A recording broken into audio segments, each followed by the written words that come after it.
হাসিনার যে উপকার ভুলতে পারবে না জনগণ। গত ১৪ বছরে যারা শেখ হাসিনাকে প্রত্যক্ষ করেছেন তারা একথা অস্বীকার করতে পারবেন না যে নেতা হিসেবে তিনি নিজেকে অনন্য উচ্চতায় নিয়ে যেতে সমর্থ হয়েছিলেন। তার নেতৃত্বের গুণাবলী শুধু দেশের জনগণের মধ্যে প্রশংসিত হয়নি, বরং তার নেতৃত্ব প্রশংসিত হয়েছিল বিশ্ব দরবারে। বাংলাদেশের নেতা থেকে তিনি বিশ্ব নেতা হিসেবে নিজেকে প্রতিষ্ঠিত করেছিলেন। দেশের ভেতরে উন্নয়ন কর্মকাণ্ড পরিচালনার পাশাপাশি আন্তর্জাতিক পরিমণ্ডলে জলবায়ু পরিবর্তন ও নারীর ক্ষমতায়ন সহ অন্যান্য বিষয়ে তিনি সবসময় সরব থেকেছিলেন। বিধায় আন্তর্জাতিক সংস্থা এবং বড় বড় দেশের রাষ্ট্রপ্রধানরা তার কাজের প্রশংসা করেছেন। এমনকি তার অর্থনৈতিক কর্মকাণ্ড এবং উন্নয়ন পরিকল্পনা পৃথিবীর বিভিন্ন দেশের নেতারা প্রশংসা করেছেন। তেমনি হাসিনা আজ দেশদ্রোহী হলেও দেশের পরতে পরতে হাসিনার কিছু উন্নয়ন দেশবাসী মনে রাখবে আজীবন। যেমন দেশের সবচেয়ে বড় অর্জনগুলোর মধ্যে একটি পদ্মা সেতু। নিজস্ব অর্থে নির্মিত এই সেতু এখন কেবল একটি স্থাপনা নয়, এটি এক জাতির আত্মবিশ্বাসের প্রতীক। আজ দক্ষিণ পশ্চিমাঞ্চলের মানুষ সহজেই ঢাকায় পৌঁছাতে পারে কয়েক ঘন্টায়।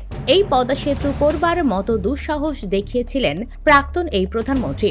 এরপর রয়েছে দুরান্ত আরেক জয়, মেট্রো রেল, যেন আরেক ইতিহাসের দ্বারপ্রান্ত ছোঁয়ার অভিজ্ঞতা। শাহবাগ, মতিঝিল, মিরপুরের ঘণ্টাব্যাপী জ্যাম এখন চলে এসেছে মিনিটের ছোঁয়ায়। ঢাকার যানজটের শহরে এক নতুন সম্ভাবনা।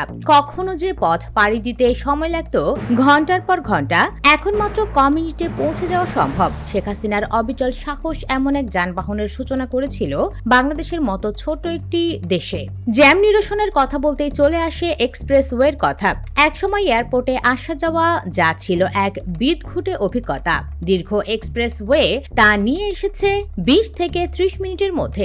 এয়ারপোর্টের আরেক দুনিয়া তৈরি করার প্রকল্প চালু করে দিয়ে গেছে টার্মিনাল ৩, যার পেছনে রয়েছে হাসিনার সুকৌশল ও বিদেশ যাত্রার অভিজ্ঞতা।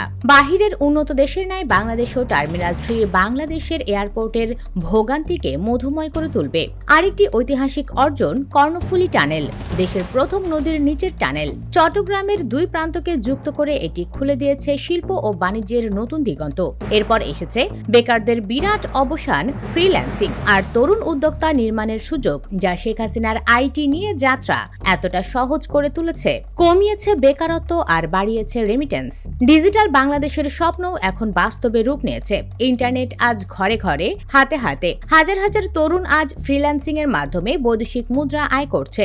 একসময় যারা চাকরির জন্য শহরে আসতো, আজ তারা গ্রামে থেকে কাজ করছে আন্তর্জাতিক কোম্পানির সঙ্গে।